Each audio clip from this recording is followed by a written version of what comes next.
Hello, everyone. I'm Rye Myers, your Broadway and Entertainment BFF, and you're watching my live talk show series, Live with Rye. I'm so thrilled you are joining me. Hey, listen, before we start, I have a huge favor to ask of you. If you're joining on YouTube, hit that subscribe button and subscribe to my YouTube channel so you never miss an episode of Live with Rye. You get notified every time I go live, and anytime I post a new video, you get exclusive access. So hit that subscribe button, and if you're joining me on Facebook, hit that thumbs up, give me a heart so I know that you're watching. And lastly, I love being able to bring you exciting and exclusive content with some of the best people in the entertainment and Broadway world, but I can't do it without your help. So if you are so inclined, I would love if you'd consider helping to support me. You can go to ridethenewsguy.com/donate, or if you are on a laptop or a desktop, you can scan the QR code. Your support means the world to me, and I truly could not do this without you. So if you're so inclined, would love if you'd consider helping to support. You will also see it scrolling across the bottom of my screen as well throughout the broadcast. Let's get this back up. And you'll see it scrolling throughout as well. So would appreciate the support if you are able to. And with that, let's welcome my very special guest, the incredibly talented, the person who made me look so god-darn fabulous for those photos you see on my social media and my website, the incredible Michael Kushner. Hi. Hey, Michael. Hi. How are you? I'm good, love. How about you? I'm doing well. Just, I'm sitting on the floor because I didn't want to sit at my desk, and I wanted a change of scene. So I'm feeling connected to the earth right now as I sit my butt on the floor. I love that. I love that you've changed positions. It's always great to change it up a little bit. Sit on the floor instead of the desk, sit on the desk instead of the floor. I love the change up. Thank you. For those who don't know, if you have been with me since the beginning, Michael Kushner was one of my first guests, my very first guest. With him, Ashley Kate Adams, and Kimberly Faye Greenberg, they were on to talk about their Multi-Hyphenate workshop, which we'll talk about later, Multi-Hype. So it's so great to have you back, Michael, to talk to you about your career. Oh my gosh, thank you. It's always a joy to spend time with you, so I'm very excited for this. Thank you. Well, so let's get started. How did you get started in your photography journey? And did you have any idea that it would become what it is today and be one of your many multi-hyphenates? This question always makes me laugh because I always give an answer that people are like, okay. I was just doing photos literally for alcohol. It was my senior year of college, and I had a camera. And underclassmen needed headshots. And I was like, great, $50 a pop. And then it would get me a handle of vodka for the weekend. I was a senior in college, Right. But then people were like, no, I love these pictures. You should continue to do that. And I was like, okay. So when I moved to the city, and I had my For Now job, I was washing people's hands at a skincare store called Saban. And I was going to EPAs and ECCs and appointments for auditions. And then I was also photographing friends with a bed sheet, stapled to the wall, and just sort of practicing and teaching myself. And then lo and behold, I started putting myself on Instagram, and I would have a friend be like, I want to get photographed by you. Then other people were like, yeah, I do too. The next thing you know, I started getting people I didn't know messaging me or emailing me being like, what are your rates? And I was like, rates? I should figure that out, shouldn't I? And I should make a website. And then all of a sudden people started to ask me to photograph, and I had switched jobs, For Now jobs to make rent in that time. And I remember it was one photo shoot a week, and then it became two, and then it became one a day, and then it tried cramming two in a day before my shift. And then next thing you know, I was constantly showing up late to my shift, and I was like, you know what? I think it's time I quit. I think I'm going to do this full time. And I've been doing photography as my main source of income for about 6 years now. Wow. It's wild, right? It's a wild story. That is wild. That is crazy. And for, he's talking about shooting people and people loving it. If you are watching, you see in the right-hand corner of your screen, the Live with Faye, that beautiful little circle, that photo right there, ladies and gentlemen, and and for those folks watching, if you go on my website or my social media, all those beautiful photos you see are from the one and only Michael Kushner. So he does just incredible work. He's so talented. That's very, very sweet of you. I really love the photos that you picked. So good job. Thank you. Well, it's great. Well, so one of the things that you've done with photography is you've started the Dressing Room Project. Yeah. And what have you learned from doing the Dressing Room Project, from the actors you've shot that you found interesting? Was there something that you learned from each of them that they had in common or that they shared that you learned in your time in doing the Dressing Room Project? Yeah, that's a cool question. All right, let's break that down. What's the first part you wanted to know? Yes. What did you learn from actors you have shot that you found interesting in the project series? So I just want to say Dressing Room Project started because I had a professor in college, Mary Crisaro, who basically called me out of my senioritis and was like, "You're being lazy." And I was like, she's like, "You need to work on your preparation skills." And I was like, okay. So when I moved to the city, I was like, how do other people prepare? Maybe I can make something create something out of this. So I asked my friend who was in disaster at the time and was like, can I bring my camera backstage while you prepare? And he was like, sure. And I didn't get any of the right permission. I just sort of went with him backstage, which is a big no-no. But I got really cool photos of Travis Kent backstage of Disaster, and I posted them, and some people really loved them. And next thing you know, I started going from show to show to show, basically, and photographing actors prepping for the roles on Broadway. And it's been amazing. It's been amazing. And I would say like my favorite experience certainly was photographing Brittany Johnson, the first Black Linda, as she prepared to go on. Mm-hmm. That whole thing was a roller coaster. It was like, I found out and I like canceled a plan, and I was with her from the beginning to the moment that she was clipped in the bubble. And then I actually was able to see the show as well. Wow. So it was really incredible to see like the magic happening backstage and then ingest it with the audience. So that was really cool. It was a once in a lifetime opportunity. Truthfully, once in a lifetime opportunity. Oh, I bet. That is just incredible. Is there a routine or ritual that you found that they all shared or in common, or?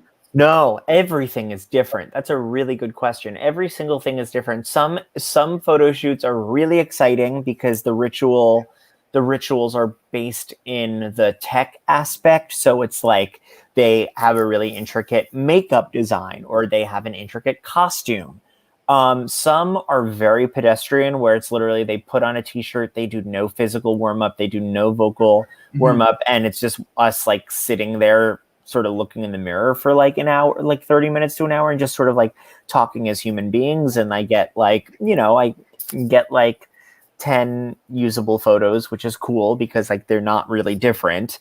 And some experiences I'm not allowed past half hour. And it's just every experience is different. And so I'm going to be very honest, the ones where and it sounds like I'm like being like whining, but the whole idea is that I'm photographing the actor's preparation from start to finish, right? To the moment that they go on stage. And I have worked with so many different press reps, and they're lovely and amazing, and they get me whatever access I can get. But sometimes I'm not allowed to be backstage past half hour. And it's like, yeah, beggars can't be choosers. But when I'm only able to like photograph a mic going on, what does that tell the audience? So some shows, like I leave at half hour and I'm like, I got you in a sock. So like, okay. But everyone is different. My favorite thing that, like, for instance, like I learned about like Charlotte Dembois counts on her fingers in a certain way before she enters on stage. And, like Robin Herder has a physical warm up before before Moulin Rouge, and has a whole bar set up in the dressing room, which is like this thing called Bar Nini. And then I'm trying to think, like, my favorites are like Come From Away, right? Like the camaraderie in Come From Away, like everyone loves each other back there. And it's just, every prep is different. Some are very, very within and private and physical, and then they see each other when they're on stage. And others are all about the ensemble and the family. So it's really, everyone is very different. That's really exciting. I love that. And I think it's so awesome that you get to capture all of that. And those moments are so special. One of the things this has led to is the new theater magazine called Encore Monthly, which was just released a few months ago. You were in their second issue. That was a big spread. The Dressing Room Project was featured, and your photo of, I believe it was Bradley Gibson as Simba, was on the front cover. You had a whole spread in the magazine. What was that experience like? Oh my God, it's, I can't believe it. I can't believe I'm saying these words, but Joan Marcus actually recommended me. Because Joan Marcus and I have become friends over the about year and a half, because she actually became like a COVID friend, because I've always loved her work. Her work has been plastered on my bedroom walls and, in my cast albums and everything. And for those of you listening that are like, who's Joan Marcus? Joan Marcus is basically, a photo of a Broadway show, chances are Joan Marcus took it. And she has an honorary Tony, and she's just really brilliant. And she was my first guest on one of my podcasts, My Broadway Memory. She was my first guest along with Brittany Johnson. And she was awesome to have. But then I did a huge photo campaign with Broadway for Biden that she took part in, where I photographed her. And she has a Frenchie, I have a Frenchie, and we wound up just sort of like really staying in touch and talking. And she is one of the most lovely people I've ever met in my life. And I really can't believe it, but she recommended that the Dressing Room Project gets a spread and the cover. And I was just gobsmacked. I mean, I can't believe, that is that Joan Marcus would do that. It was amazing. Wow. What a great person and great friend. And I'm so glad she recommended you, because that was just, if you have not signed up for Encore Monthly, I definitely recommend it. But if you can pick up a copy of, I think it was the March-April edition, just to read your stories about your process. And it made me really nostalgic, actually, just to see it, and I miss that experience, I do. I really miss the experience of I get butterflies every single time that I show up in a Broadway house, because of the history there. And I'm, it's very fly by the seat of my pants, because there is no time to test lighting. It's sometimes I'm meeting these people for the first time. Sometimes it's some of my closest friends. So the conversation starts and they're already prepping, and I have to go right into it.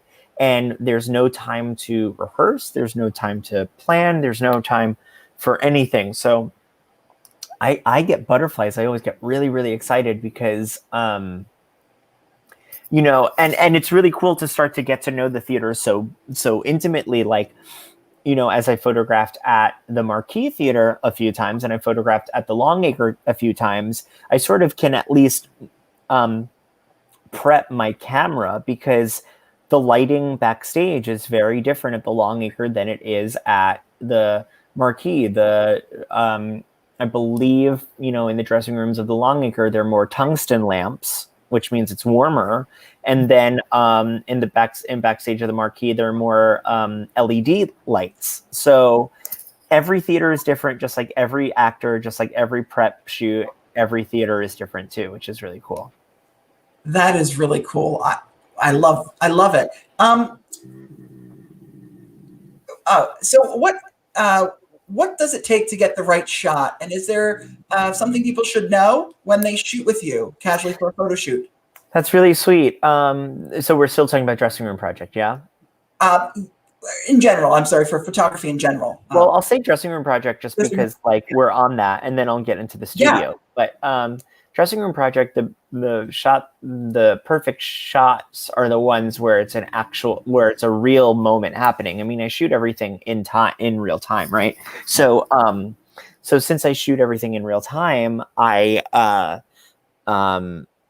you know, like the Brittany Johnson photo, right? Why I picked that one, and that story is really crazy because we knew that we had to get that picture out, right? Like having the press mindset. So I had my my connector, my memory card connector to my iPhone. So after the shoot, at intermission, I turned my phone off for the first act. At intermission, I uploaded the pictures to my phone, found one right at the end, and it was the picture of her moving the chair. And I edited it at intermission on my phone, sent it off to the press reps. They approved. I turned off my phone for Act 2. They approved it, and I turned on my phone, posted it, and then my phone died. And so I went backstage, congratulated Brittany, saw my friend Nancy Opal, and hung out backstage there a little bit, and then came home. And about 40 minutes later, I turned on my phone, and it was going viral. It was going like it had already like 1,000 retweets or something like that by the time I got home. And so that was wild. But why I love that picture is because it's such an honest and clear moment. She's not doing anything miraculous. She's moving her chair. And I think why that's really special in that moment is because she is about to make history in this moment and change so many lives.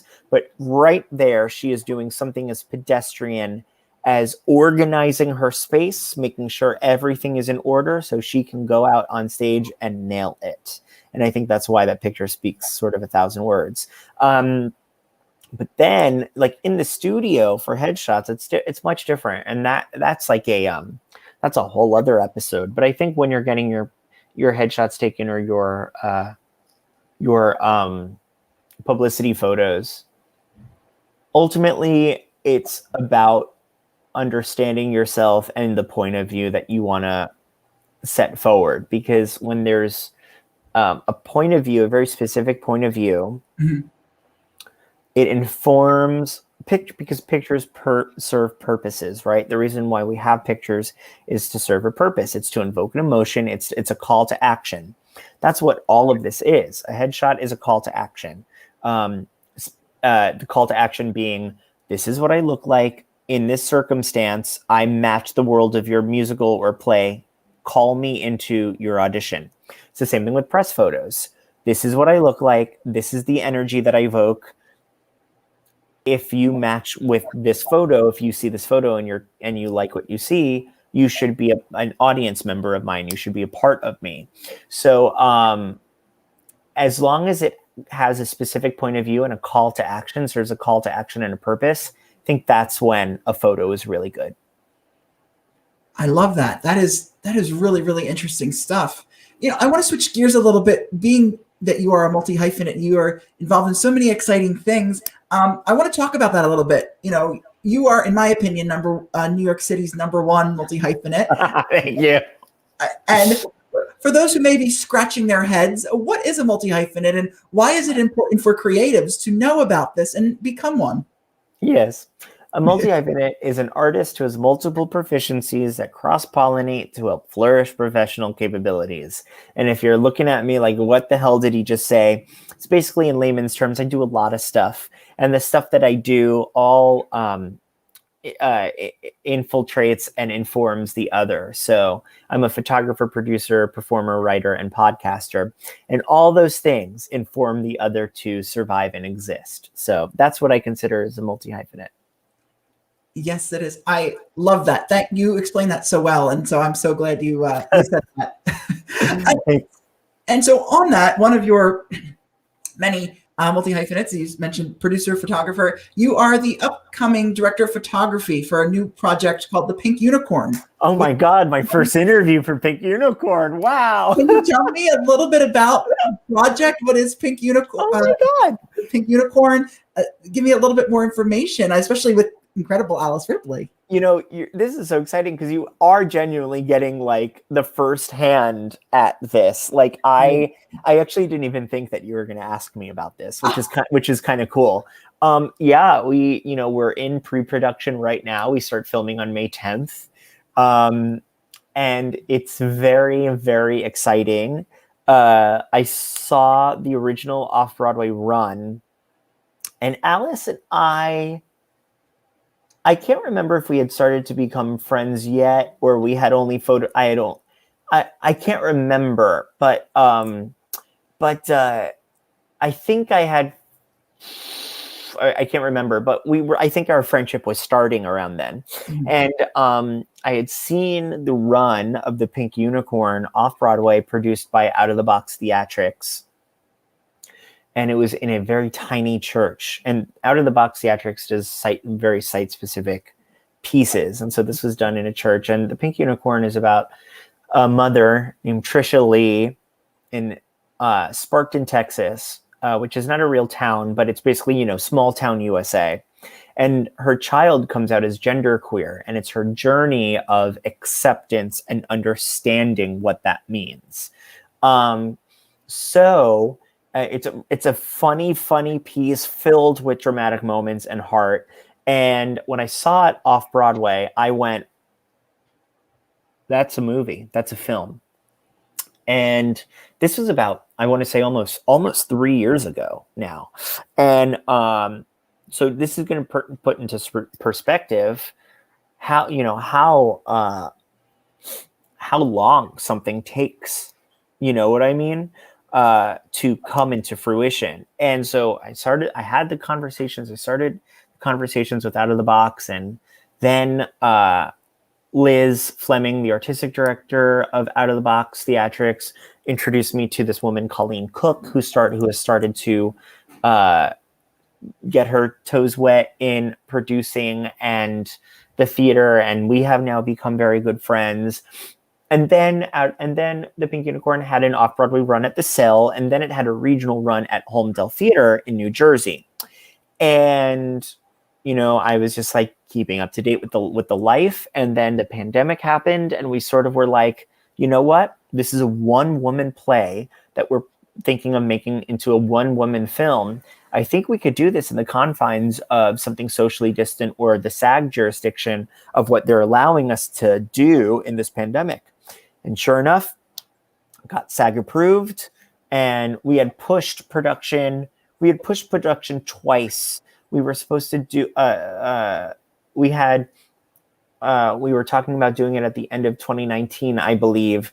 And then we were supposed to do it in April, and now we're officially filming in May 10th. So it's really exciting, and it's a very small team, creative team, but we're doing it. We actually just had a production meeting today at 4, keeping each other up to date, staying really on top of it, and we're ready to press go soon.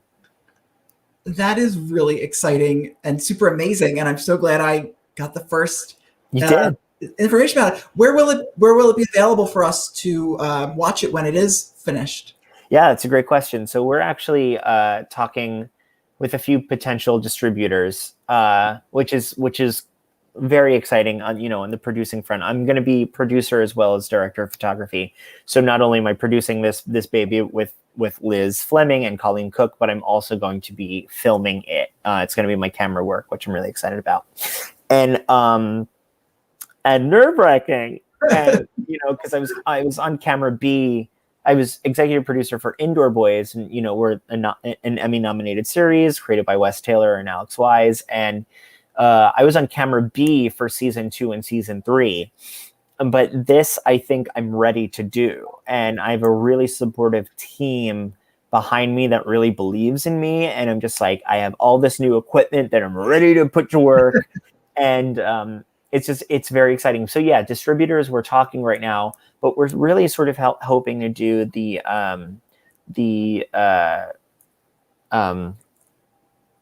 film festival circuit first. So it might be a second before the world sees it, but I think we're going to do the film festival circuit first.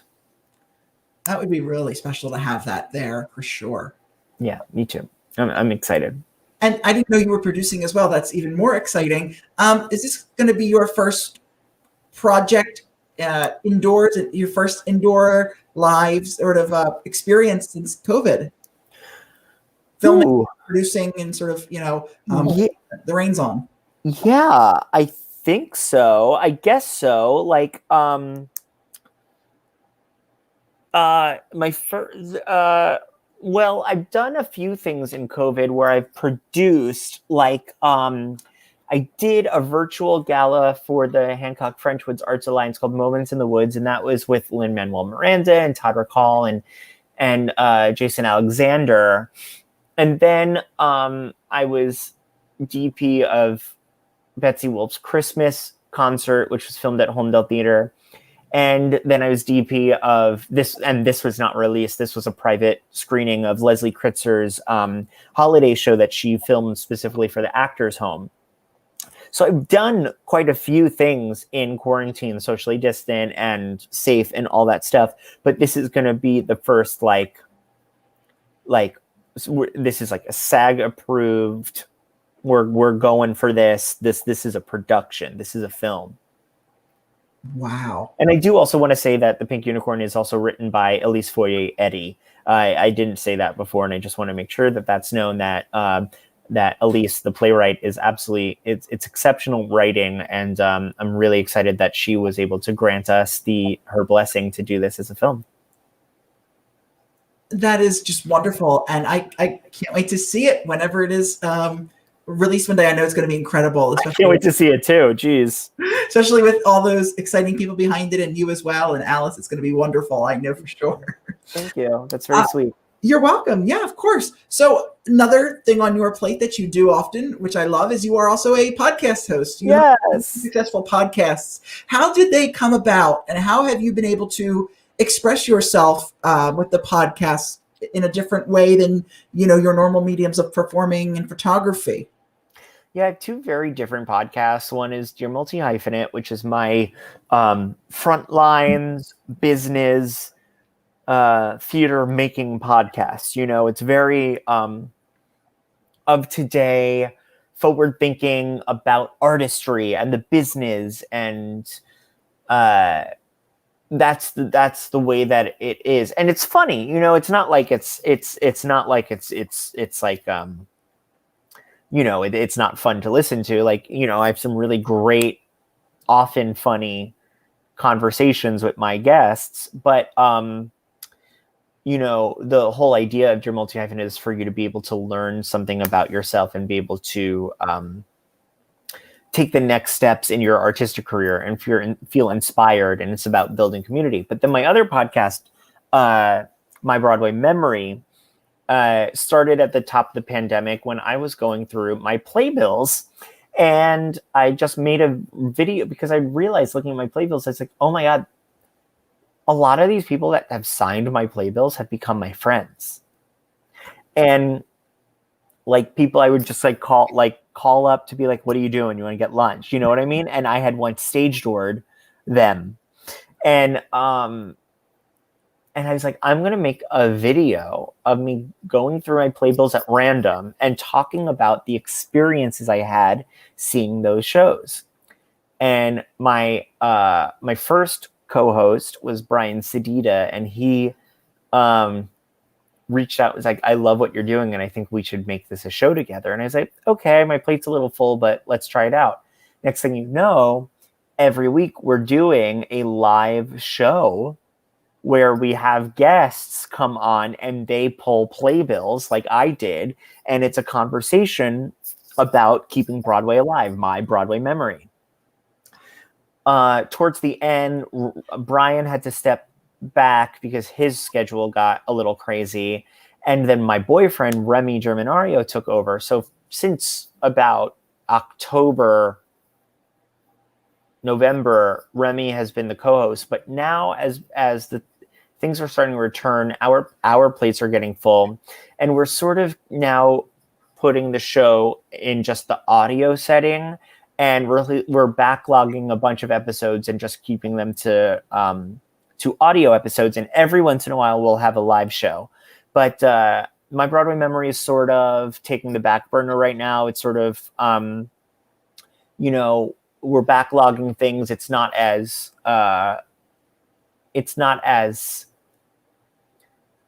live as it was. We're still going to keep the storytelling going, and that's something you should absolutely subscribe to on Apple Podcasts and Spotify and all that good stuff. But the podcast that I work on that is really current and very much a part of my life is Dear Multi-Hyphenate.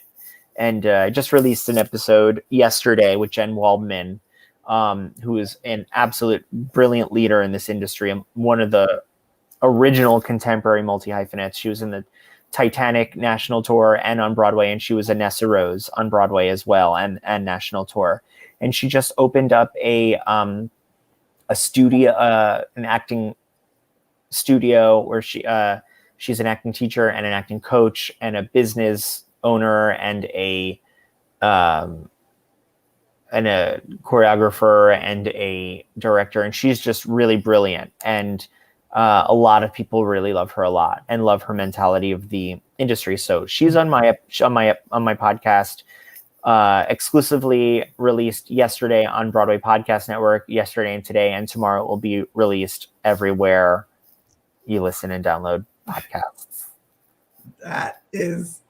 I love that. That is exciting. What have you learned about yourself as a person in doing podcasts? Is there something you've learned about yourself that you didn't know that you learned from this, or you are learning? Yeah, that's a really great question.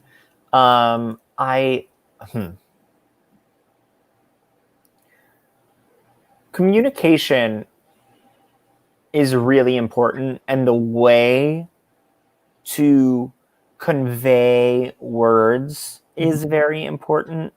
And there's a great quote that my professor, Cynthia Henderson, brilliant Cynthia Henderson at Ithaca College, once taught me. And that is, if you can't explain it simply, you don't know it well enough. And Albert Einstein said that. And I think as a podcast host, that is very important, because you have to be concise with your questions and your points of view in order to keep the ball rolling. So I love words and I love talking, if you couldn't tell. But when I am in charge and when I am and it's my house that I'm hosting in, I have to be able to find the through line of the story. And it's all improv, right? Because if we're going if you're at point A, I need to figure out how we're going to go to point C to point B to point C. And then how am I going to wrap this up? What is the through line? What is the meaning of all this? So I think figuring out how to speak in a concise way to my guests helps me sort of see the meaning and the reason for what this conversation is about, and that bleeds into my normal life too. Mm-hmm. I love that. That's great, and it's super important, especially as an interviewer, as a person, just to be able to do all of that. And I love that it is carried over into your everyday life as well. So I had mentioned earlier about Multi-Hyphenate, being a multi-hyphenate and a multi-hype workshop. I would love to do a little plug for you to do a little plug. Do you have a upcoming multi-hype session 1 workshop in the works that creatives who are interested can join? They want to learn more. They've heard us rant and rave about it. Is there one coming up that is in the books? Yes, there is. And I will tell you that in 2 seconds. Amazing. It is, as I look at my phone, it is. Drum roll. Drum roll. We start May 17th, and it is for the first level. It is May 17th, May 19th, and May 21st. It is a week-long intensive. Monday, Wednesday, and Friday. You get 2 days off in between. Look at that. That's gorgeous. Just added that now. We love thinking on our feet. And yeah, so Rye, you were a part of the class. What did you learn from the class? What did you experience in the class? Yeah, well, this class changed my life as a creative, as a person. I left never being the same person in the best way possible. I learned that it's okay to wear many hats, to be a multi-hyphenate, and found what to work in. I also learned that the biggest thing is there's no rules. There is no rules to this game called life, this game that we're playing. And I don't mean game, I mean in a explaining sense. I don't mean that it's a game, but in this world. Oh, it's a game. Yeah. In this game that there is no rules, that, we are writing the book as we go, and to not apologize, to, do it with dignity and with pride, and to, never be like, well, I don't know if I should do that. Nobody's been a producer and a, host, or nobody's ever been a business owner and a talk show host. I don't know. That might go a little bit above the norm to just do it. There's nothing that says, you can't. And I also learned that there's so much more to the creative mindset than just one thing. And I'll be honest with you, it drove home for me everything that I had been thinking over the last 2 or 3 years since I moved to the city, of like my brain being like, well, I want to do this and I want to do that. Like my passion is, hosting and doing that, but I also really love producing, and like that's where my dream is. And I also want to do this, but like I don't know if I can. I don't know if I'm allowed. And to be able to take away that there are other people like me that are like this, and that there are steps to become this and to do it successfully. Yeah. And one of the things from the class too, which if you take it, you'll learn, you get to work on a project that you either have been thinking about or that you created at time. And you really get a more honed in approach from 3 of the best people in this industry. Oh, thank you. From a marketing standpoint, from a business standpoint, from a creative standpoint. And that really helped me a lot in the project that I, am working on and developing, and then by producing end. And believe me, I say it till I'm blue in the face. I am not just making it up. It changed my life. And I do really highly, highly suggest any creatives out there, take the course, learn more about yourself, about who you are as a creative, and understand that, especially as we come into this new world of post-pandemic life, that there is more to being a creative than just, just being a singer, or just being an actor, or just being a even a barista, or being you can do it all and feel no shame for it, and lead a very successful life. And there's a name for it, multi-hyphenate. So. Yes, yeah. You just want to make sure that they all inform the other. Yes, that's all. That's what it's about, is how you could take all your proficiencies and tie them into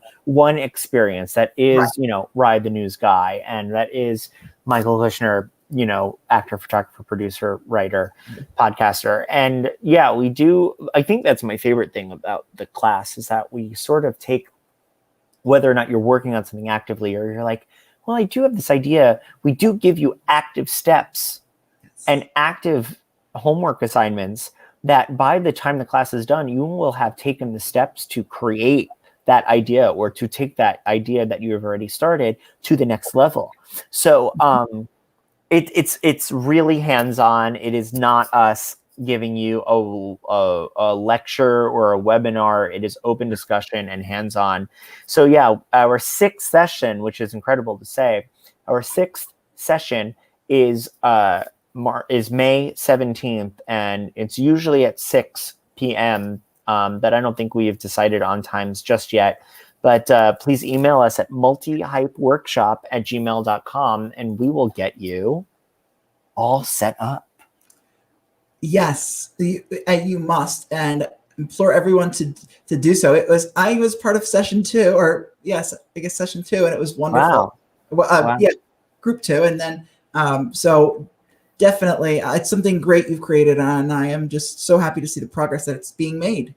Yeah, right. Thank you so much for allowing me to talk about the class. It really is such an exciting experience. Oh, my pleasure. I've always wondered this. What have you learned about yourself from all of your multi-hyphenates as a performer, photographer, podcast host, all of that in between? What have you learned, the number one thing that maybe you have learned about yourself over these years, whether it was, something that you knew that just solidified it or something that you didn't know that you discovered as a multi-hyphenate? I have no idea what I'm doing. I think that's what I've learned, is that every day is something new to make a decision about. And like, I can only act accordingly based on the patterns that have worked for me in the past. Yeah. And sometimes it requires a new journey, a new decision. And that's the most exciting thing about being a multi-hyphenate, is like, I am the only one answering for me. I have literally no representation. I have a lawyer, but I don't have anyone in my corner that is getting me jobs. Really? No one. Wow. Not even as an actor. And it's hysterical to me because I'm like, it's funny because like the agents that I have worked with agents in the past. Yeah. And the last one I was with, I left and I didn't seek another one for quite a few years. And I've had a manager here and there, but it just wasn't what was needed in that time. And I am starting to search again now just because I'm like, well, for my actor hyphen, the place that I want to be, I think definitely does require some representation, some help in that corner, because as an actor, the stuff that I've done has basically been all self-produced. And while who else is going to tell my story other than me? Mm-hmm. It would be nice to have, a gig on TV, or it would be nice to, go into an audition for a new musical, but that's the thing. It's like with being a multi-hyphenate is like, I have the agency of my career to be like, you know what I'm going to do? I'm going to go search for that now. Right. You know what I mean? Like what's lacking in my world? Oh, I don't have any representation right now. I'm going to go do that. I mean, I had no representation at all in regards to like no one was helping me with contracts. It was all me doing my research, me asking like a lawyer friend, like what their thoughts were. But now I have representation in that aspect where I have some, which is very important, someone going over contracts for me and going over, NDAs and going over, just I have a project that I'm going to be announcing very soon, which is very exciting. I can't do it yet, but it's like going to be a very, very exciting project, but it is literally taking months of negotiating. But that's the thing about being a multi-hyphenate, is like having the agency, is learning that having agency over your career is the most liberating and rewarding thing in the world, because no one got me here except myself. I mean, yes, people have got me here like with a, collaborative environment, but like, because I have established those relationships, because I got up in the morning and I said, who I'm going to email? I'm going to email that person I met last night at Glass House Tavern and said, anytime you have a question, reach out. And guess what? I have 3 questions and I'm going to reach out. Because you never know where that relationship takes you. So, I think that is one of the best things that I've learned about myself, is that our agency is our best is our best structure as an artist. That is really, really great. I love that. And that is important. I think it's probably one of the best things that people can know. And it's funny, you and I are sort of on the same page in the representation front, because I'm at a point where I'm in that blend where I've never had a representation before. Years ago, I used to do print and modeling work, and I had stuff for that. But I'm at a point where, like with you, I'm like, I'd really love to do some TV hosting work or personality work, or it's great, doing things on your own. You get to collaborate and stuff, but to be able to take yourself to that next level. And so I'm in that same boat right now, sort of doing some research and seeing how continue to do my multi-hyphenates, but help in that aspect of in the hosting Multi-Hyphenate, be able to, expand that further. And I think we talked about this over the weekend. It would just be great if there was an agent for that represented Multi-Hyphenates, I know. And that's kind of cool. Is like, will there be? They're starting to like boil some like Multi-Hyphenate like help in terms of that. Like, I'm working with someone that, just very basic groundwork of like, they are sort of acting as an agent where, they're sort of helping me get appearances and get, certain, like college I don't want to say master class. I don't like using that word. College,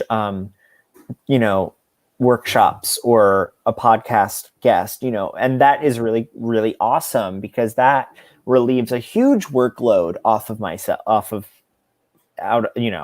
me. So that is sort of what an agent does as well. So like that has been nice to experience. That, especially for somebody who's as busy as you, it must be very nice to have that extra thing taken off your plate in a way, that extra thing that person can serve in that point. So yeah. Well, as we finish up here, do some plugging. Where can we keep up with you? Where can we follow? What are the sites, the socials, everything in between where we can keep up with you? Yes. I am at the Michael Kushner. It is in my, at the Michael Kushner on Instagram and TikTok. I'm trying to do the TikTok thing.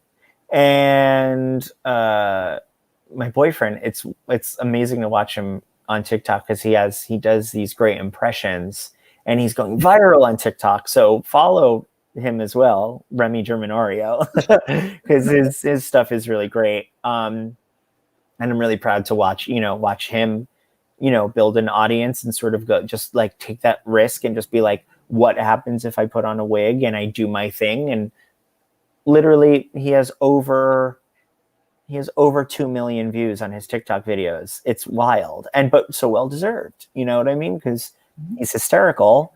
And that's just another thing of like trusting yourself and like having the agency to just be like, I'm going to get a wig.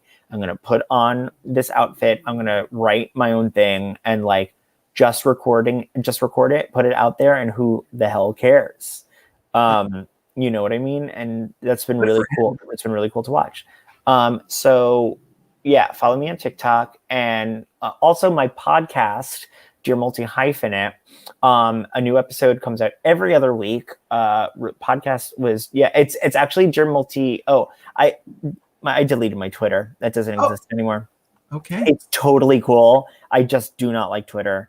I feel you. But I'm Dear That's why I couldn't find you when I went to tag you today. I was like, I knew he was on Twitter. Am I making this up? Now I know. No, I deleted my Twitter, but I'm at Dear Multi-Hyphenate on Instagram, and it's lovely to be there. And every episode, every other Monday. This one features Jen Waldman. It's a really, really great episode. I'm really happy about it. There's so much incredible stuff, especially about how the industry views multi-hyphenates, and it's just really awesome. There's a lot to take away with it, so please listen to it. And then the Dressing Room Project is also on Instagram. I haven't updated it in months because COVID and breathing space, and I don't want to post every single picture I've taken backstage. I still want to be able to have stuff to release if it is ever a coffee table book. I hope so. That's not the project that I've been negotiating. No, right. It's something different, but that's, could be also in the works soon. A lot of people are like, this should be a coffee table book. I'm like, I know. Photos. So, I mean, really, and you're in the Encore magazine. So it needs to be something because I love staring at them. And there's still a lot to release and sort of talk about, but and also a lot more to shoot. So eventually, I think that would be really cool. And I think there's a few places to find me, and always reach out. Let me know how I can help you better serve you as an artist, because that's what I'm here to do. I'm here to collaborate and create and serve with all of you.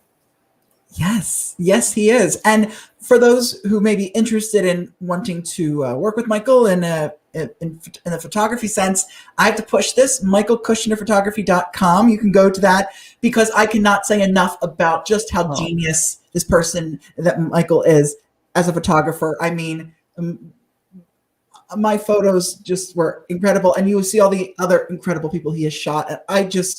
He works magic behind that lens. And so I want to make sure that for those who are interested in getting new photos, updates, michaelkushnerphotography.com, you must reach out. And he's got different packages and different things, and he works with you and what you're looking for. And I was a unique case, and he worked with what I wanted, and just it was on my birthday too, and it was just the best experience I've had in a long time, especially during COVID. And he makes everyone so happy, and everyone I've talked to who has shot with him, it's nothing but good things. So make sure you go to that website too. If you want. That's very, very kind of you. Thank you.